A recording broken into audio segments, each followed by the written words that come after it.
ended up last week with this thought. And when I saw him, I fell at his feet as a dead man. And he laid his right hand upon me, saying unto me, Fear not, I am the first and the last. I am the living one. I was dead, and behold, I'm alive forevermore. Amen. And I have the keys of hell, or Hades, and of death. Write the things which thou hast seen, and the things which are, and the things which shall be hereafter. The mystery of the 7 stars which thou sawest in my right hand, and the 7 golden candlesticks. The 7 stars are the angels of the 7 churches, and the 7 candlesticks which thou sawest are the 7 churches. So as we're wrapping up chapter 1 now, John says that when he saw this figure, when he sees Christ in his glory, he falls down as a dead man. Unlike Mary, who wanted to hug and hold the living Christ before he was ascended, John falls down as a dead man.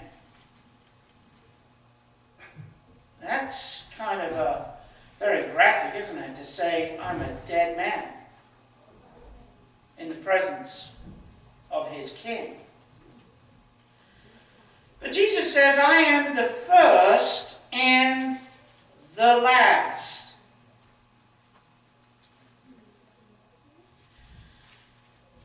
How could John misunderstand that? He couldn't really misunderstand when Jesus says, I'm the first and the last. Because John understands without any shadow of a doubt that Jesus is really claiming what? God. To be God. His deity. He's claiming to be equal with the Father. He says, I am the first and the last. Really, he's saying, I'm the living one, isn't he? And that's exactly what he is. He is the living one. There's a big difference, you see. You and I can say, we that liveth, because we live, right? But to claim that we are the living one, would you dare to claim that? Why is there a difference from me saying I that live and me saying I am the living one? What's the difference?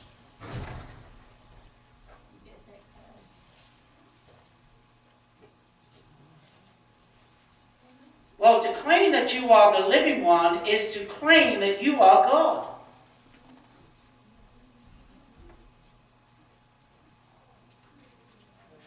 And I could never claim that I'm God.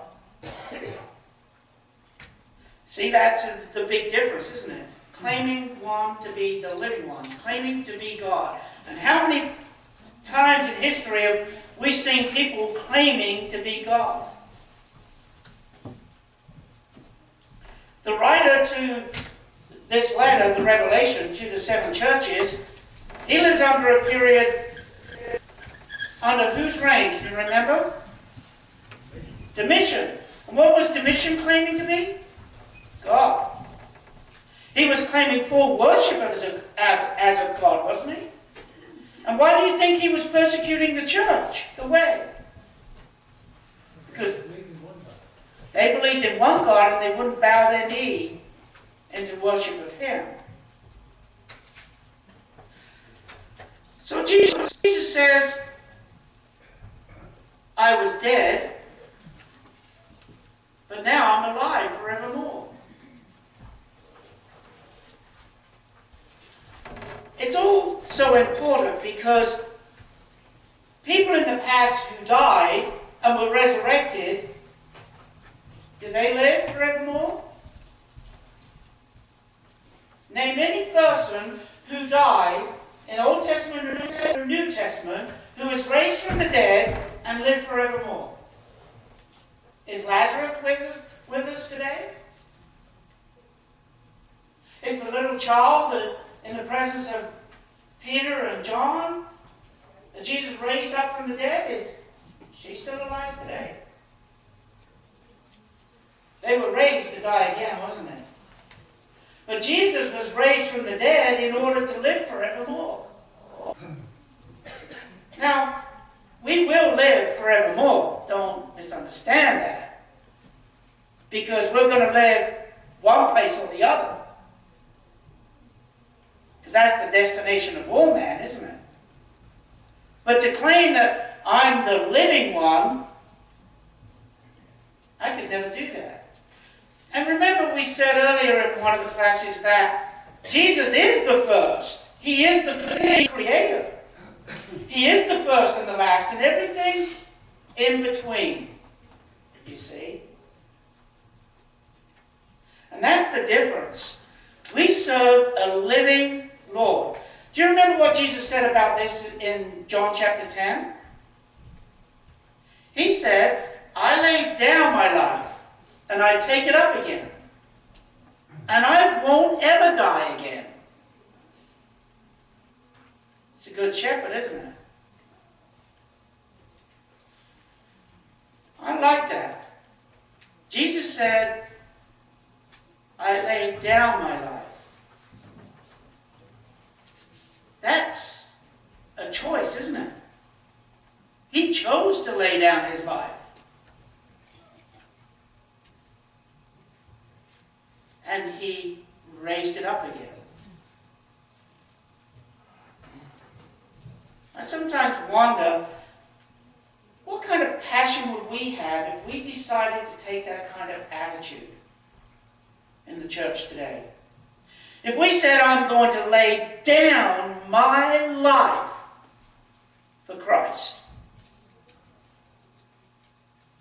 do you think this world would be turned upside down? If every saint decided to have that attitude, I will lay down my life. Because ultimately, he's going to raise it back up again, isn't he? Wow. What a tremendous privilege we have to serve the risen Lord. It says then that this is the very nature of Christ, the living one, the eternal one. And that's why in verse 18, Jesus is able to say, I have the keys to death and Hades. Go ahead. Yeah, I hope we quit practicing saying hell. Jesus has never been in earshot of hell. So it's Hades. Mm-hmm. But it's on the translation of whichever translation you use. There's hell and Hades. It's Hades. That's where all disemposed spirits go. Mm-hmm. Hades. And there's a good side and a bad side there. But That is true. I just don't want to see accusing Jesus of going to hell for 3 days. Yeah. Hades. Paradise. Well, yeah, That's what I'm taking note of. that's a good point, Ed. So from the moment the Lord gained his own victory over death, what did he do?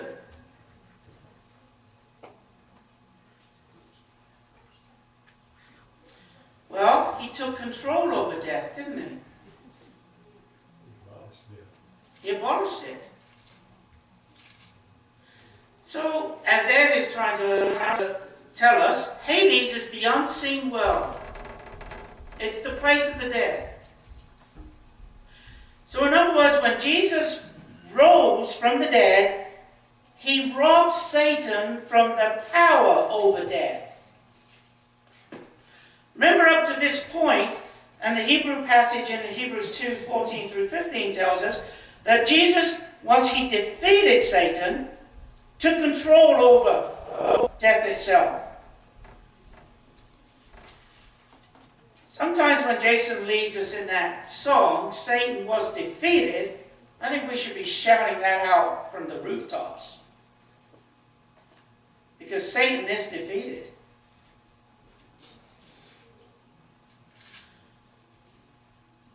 So, can you imagine now that there's nothing Satan can do? The only thing Satan can do is what? Make our life miserable. Thank you, man. He can make our life miserable. That's the only thing he can do. He can't do anything else. So Jesus now holds the keys to death and Hades, and it's in his own personal possession. The Greek word for Hades is a parallel to the Hebrew word Sheol, the place of the dead. So,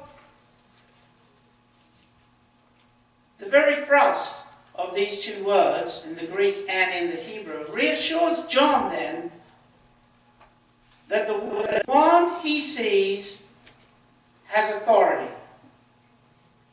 The one he sees is a protective one.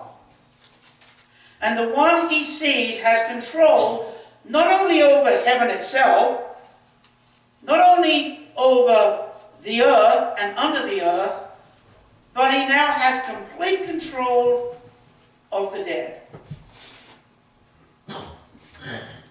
The unseen world. Now remember, we make choices in life, don't we? And by the choices we make will determine which part of Hades we will be in. And Jesus said there's two roads a person can travel. The broad way that leads to destruction. And how many go on that? The few? The many. And where does the narrow way take, and how many go on that? The few. And where does it take you? Eternity, eternal life with the Father. And few there are who find it. So the massive amount of humanity is heading towards destruction. Not by the Lord's choosing, but by their own choosing. The term keys is very interesting. Do you think Jesus is talking about keys? I believe in the New Testament, it's always symbolic. Thank you, Ed. That's the point I'm going to make. It's symbolic. Because, I'll back it up. When, not because of my name, okay, but when Jesus said to Simon Peter, I will give you what to the kingdom of heaven? The keys. They weren't figurative keys, were they? Because Peter on the day of Pentecost didn't open up with a lock and key the gospel in Acts chapter 2.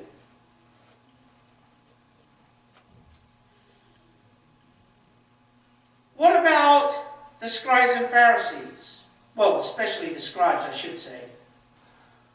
When Jesus said of them, let me quote, Jesus said, oh, you have the keys to the scribes. You have the keys of knowledge, but you shut up knowledge. Wow, could you imagine Jesus saying that to us today?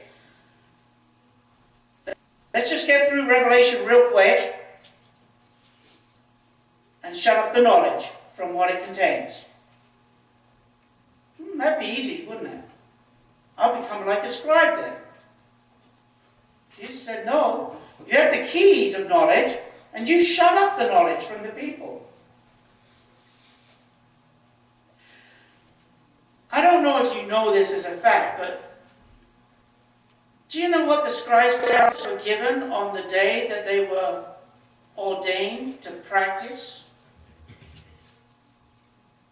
It was a symbolic, large key given to them, presented to them. And it said to the scribes that you now have the practice, the keys to the scriptures to teach the people. You hold this knowledge. Don't shut it up, but unlock it so that the people can get to know their God. Go ahead, Nick. Well, one aspect of having the key to this knowledge, they were working with the old law, the Torah, Mm-hmm. and they were copying the very thing that we're talking about here, the keys of knowledge.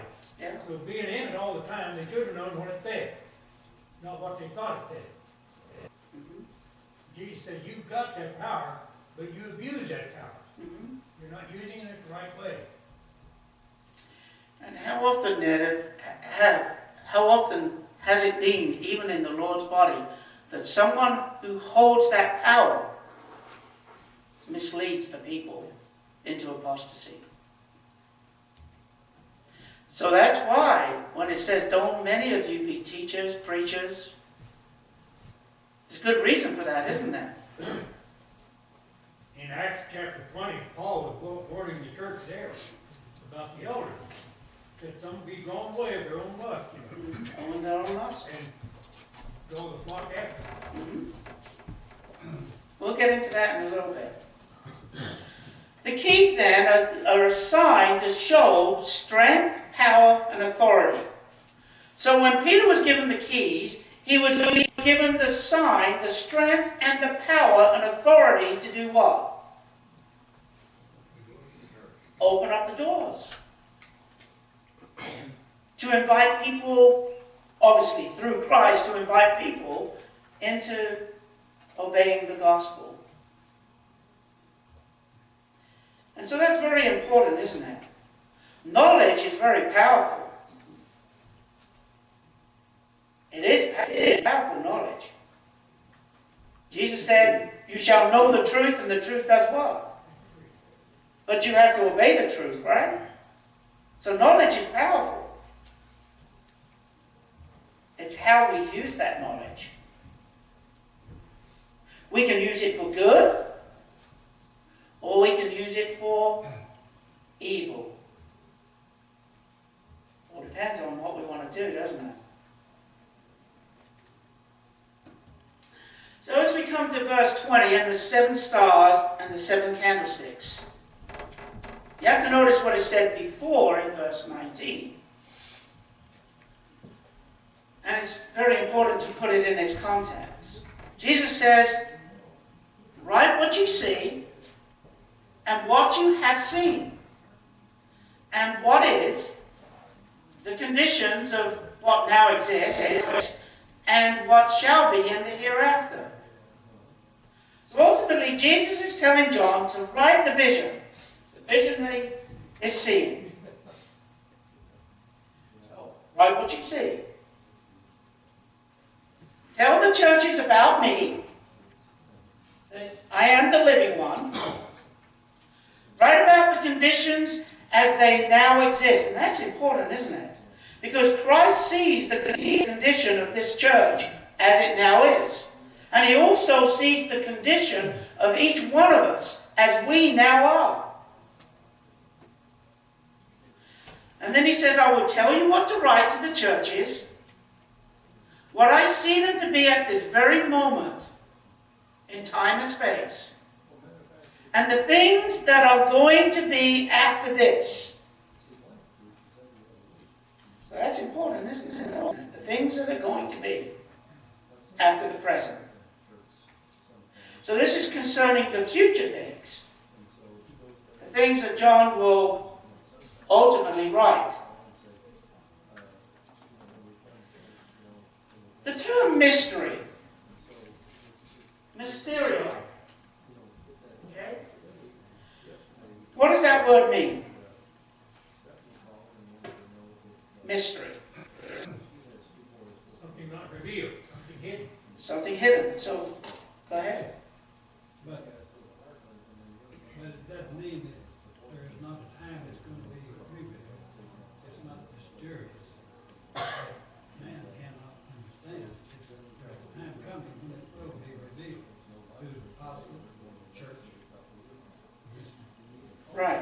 but he reveals what the mystery is. He goes on and tells them what the mystery is. Okay? So, it is translated secret. It's also translated as a vision. Do you know it's a cultish word? The Gnostics were very fond of using it. In fact, it was associated to the Gnostics' secret initiation ceremonies. Of the secret things, you see.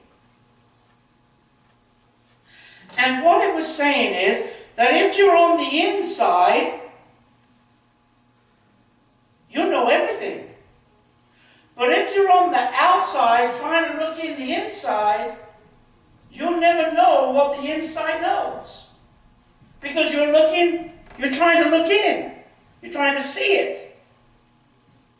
And that's how they kept their secrets. Magicians do that, don't they? Magicians keep their secrets. They don't reveal how a trick is done to deceive the eye. A secret society. We've heard a lot about secret societies. The Mason has a secret society until everyone found out what the secret handshake was. Right? To say that you belong. And in essence, what you could say is that this letter to Revelation is a mystery. Only the insiders would understand what it's all about. The emperor in Rome didn't understand what this letter of Revelation was about. He was on the outside. The saints are on the inside. They fully understand what's going to take place.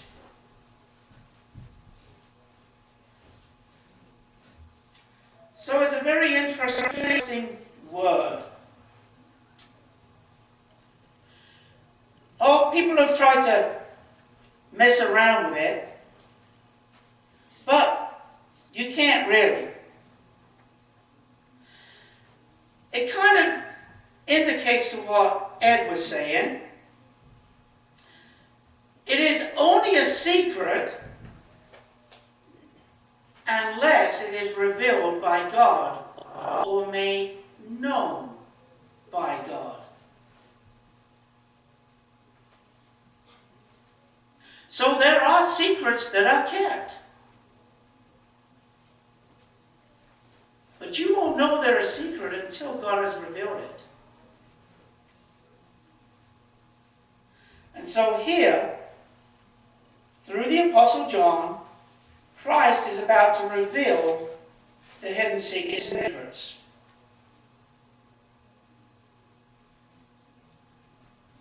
So that's kind of important, isn't it? That nothing is going to be hidden.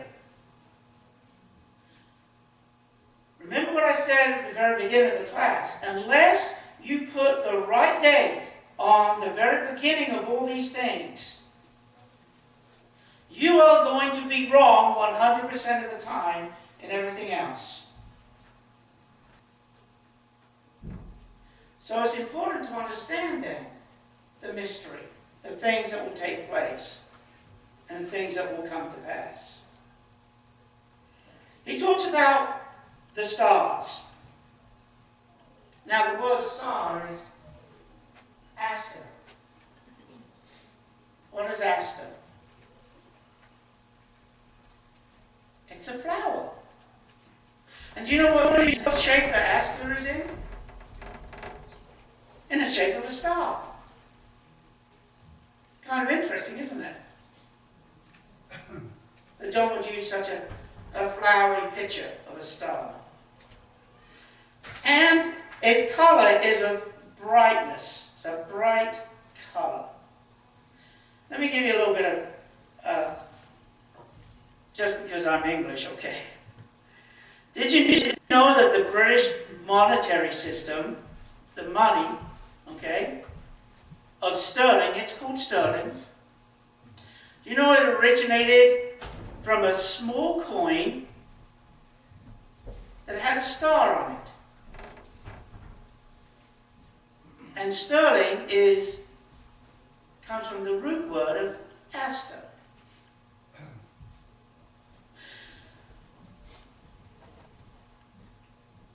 Do you know that there's a bird over here now that comes from England, and it's called the starling? It's a very aggressive bird. But when the light hits it, it looks like it's a black bird, right? Like a blackbird. But when the star hits it, the sun hits it and the light hits it, it has this brilliant, multicolored glow to it. Iridescent. Thank you. And so that's, you can blame the birds for bringing the bird over, right? But anyway, it's a very aggressive bird, but very pretty when the light hits it. When you go out through the Old and the New Testament, you'll see that the sun, the moon, and the star indicates a time that is prominent. Remember in the scripture where it says, there is a... Time for everything. Right, and there's a period of time, the sun and the moon, a period of time. A new beginning. So this is what it represents, a new beginning. The sun indicates, sometimes the sun indicates a ruler. And the stars, a lesser ruler. And the moon, a lesser ruler than that. So it talks about, in some aspects, it talks about a person. A person in authority. So when those things were made, according to Genesis 1, when those things were made, he said they give them these things for times and seasons. Mm-hmm. The sun, the moon, and the stars. Right now. And everything has a season. Right. Is he talking about seasons here when he's talking about the stars? No, I think he's talking about the things that are going to happen. Well, There has to be time involved here, right yeah, he explains what the stars are, which we're going into now. He talks about what the stars represent, okay? He says the stars, Jesus says, are the angels to the churches. Now, that's kind of interesting. The angels to the churches. Strictly speaking, the term angel, as we've tried to allude before, simply means a messenger. The word doesn't describe nature, it describes a function. What do I mean by that? Well, the word is angelos. And angelos describes a function rather than the nature of the word. John the Baptist was described as an angelos. Do you remember that in Matthew chapter 11, verse 10? The word messenger, there is the word angelos. So John the Baptist was an angelos. He was a messenger, the forerunner to Christ. In Haggai chapter 1, verse 13, we find that Haggai describes himself as the angelos, the messenger of Yahweh. And that's this word, mother, in the Hebrew language. As you study this letter of Revelation, you will find that the word angelos occurs 76 times. So let's examine those. 62 times it has to do with heavenly beings who worship and serve God. 8 times it refers to the angels of the churches. 1 time to the angel of the bottomless pit. 1 time to the angel who supports the dragon. 3 times to Michael and his angels. And 1 time each it is connected to the fire, water, and wind. A total of 76 times. So, if you and I were to analyze this, we will discover that some of these are clearly heavenly beings and others are human beings. And still others are connected with a satanic influence or of evil spirits. But who are the seven angelos, the seven angels in 120? Ed? Your reading of this explanation, did you say angels to the churches or angels out of the churches? Makes a lot of difference. It's two, I believe. It's out. Oh, of the churches. Yeah, it's of the churches. So, we determine what the angels are out of the church. Of the churches, right. So, this is what we're going to try and discuss now. What are they? Who are they? We can easily get confused. Trust me. When I studied this, I had looked at about 20 different commentaries, trying to see if there was some kind of gel towards them that they all agreed on. And do you know what? Out of the 20, nobody agreed on who the angels were or what they were. And so it's kind of hard. Moffat says that these were men sent from the mainland to inquire about John's well-being. And then there are those who then believe that these were delegates of the churches who had power and authority over the church itself, which has led other people to view that these must be chief pastors or bishops of a congregation. That's what some commentaries say. Ed? Somewhere along the line, I found out, and I think it's right, that the angels are the interpreters for the church. And if you go back to 1 Corinthians chapter 12 and verse 10, he talks about the gifts of the given to those in the church, the working of miracles, to another prophecy, to another discerning of spirits, to another diverse kinds of tongues, to another the interpretation of tongues. Mm-hmm. And this made sense to me. Somebody in the church, wherever that church was located, in these 7 churches, somebody in that church knew what this was being written, knew what was being written about. Mm-hmm. They could relay this information to the congregation. Ed? Well, seemingly the lampstand stands for of the church, how the church is viewed from the outside. So I believe, I fall in line with, I don't know whoever, that angels refers to the spiritual condition of the church inside and its leaders. Because he said that's what's going to remove if he didn't fix things. Well, I was just going to make that point myself. There are some who say that these are the stages that the state of the church will go through. The 7 stages. Okay? But I have to admit that these views are a little beyond me, from my perspective.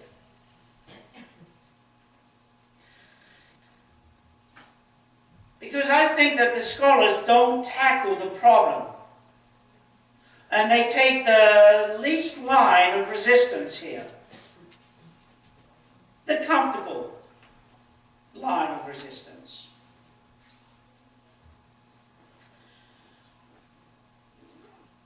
As I said, that sometimes we get a passage and we find it difficult. Remember I told you about the fishbone story on the train?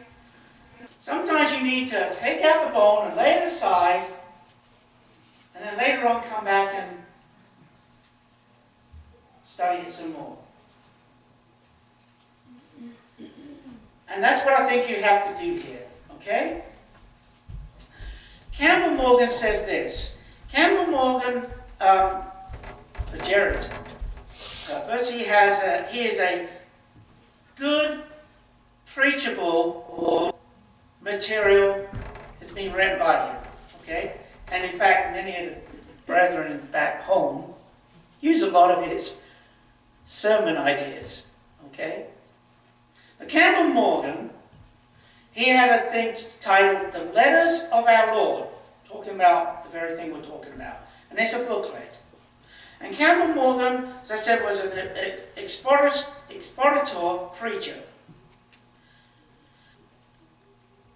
But he seems to offer up an explanation telling us that the angels are the seven churches itself.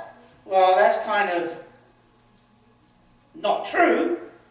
I think he's wrong there. Because Jesus said the seven churches are represented by what? They're not represented by the angels.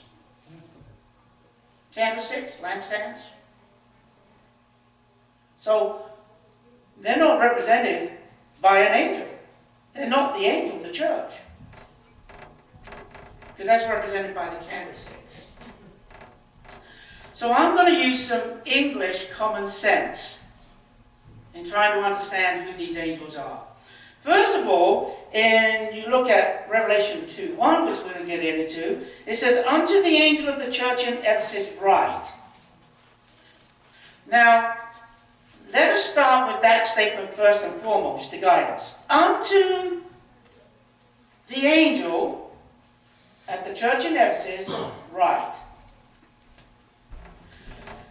Do you think it very unlikely that John would be writing to a heavenly being here? No, John wouldn't be writing to a heavenly being. But there are some people who say that it is literally a heavenly being.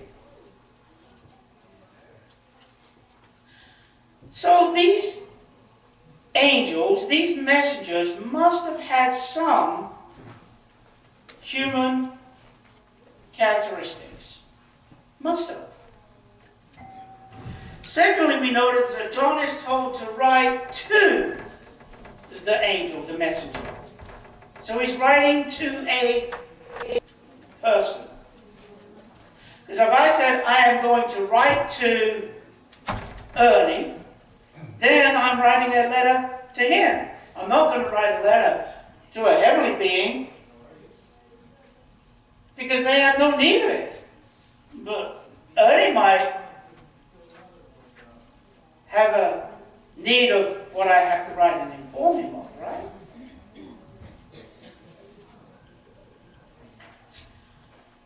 So that hardly fits the picture here that John would be writing to a heavenly being.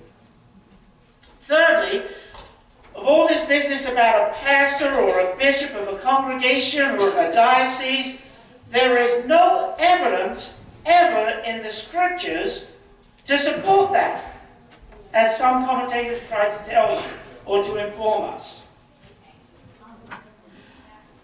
There was in the New Testament a plurality of elders, meaning more than one. And there was the autonomous side of the church. And that was all important, wasn't it? Because if one church congregation went into apostasy, it wouldn't affect the others. And that's also important. And so this plurality, this plurality of the shepherds of the flock is very important in what's going on here. So when somebody says, oh, it was an important person, a bishop, a shepherd, an elder of the church, that's not necessarily true. And in fact, as Ned alluded to earlier, that apostasy started in where? In the eldership. And do you know where it actually started in the eldership? Do you know where it first started in the church organization?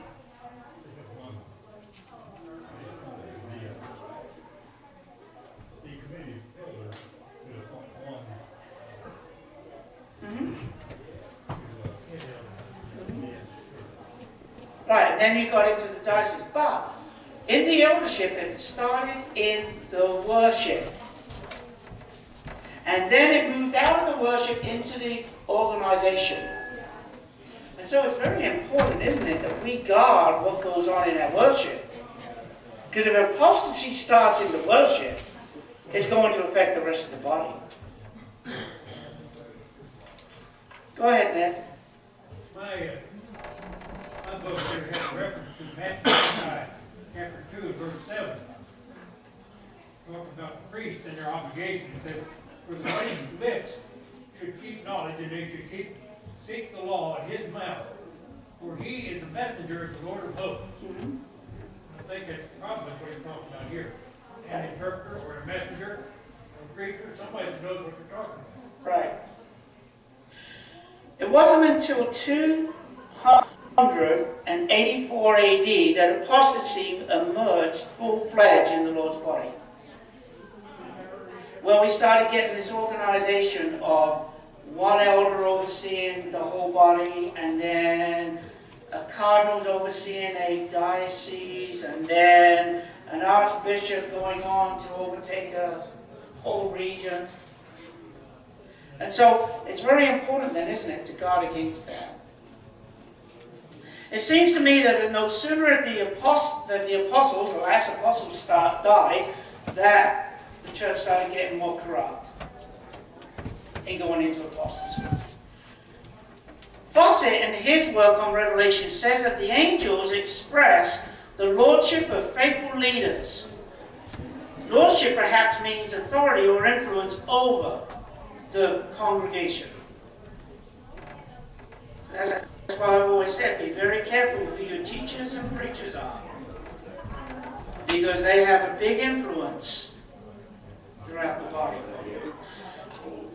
Brother B. Johnson, from our neck of the woods, suggests evangelists working for the church, such as Titus in Crete and Timothy in Ephesus. Now, I think he kind of has a point, but I think he misses the mark a little. Seems to me that what I think is that we have to be very careful in the terminology that we use. Because when we use certain things, terminology like the preacher, if Johnson means that these were men who served and worked as evangelists in those locations, then I think Johnson should have said so. The only conclusion I can come to is that these were men appointed in this position. And whoever these men, these 7 men were, whoever they were messengers for the Lord.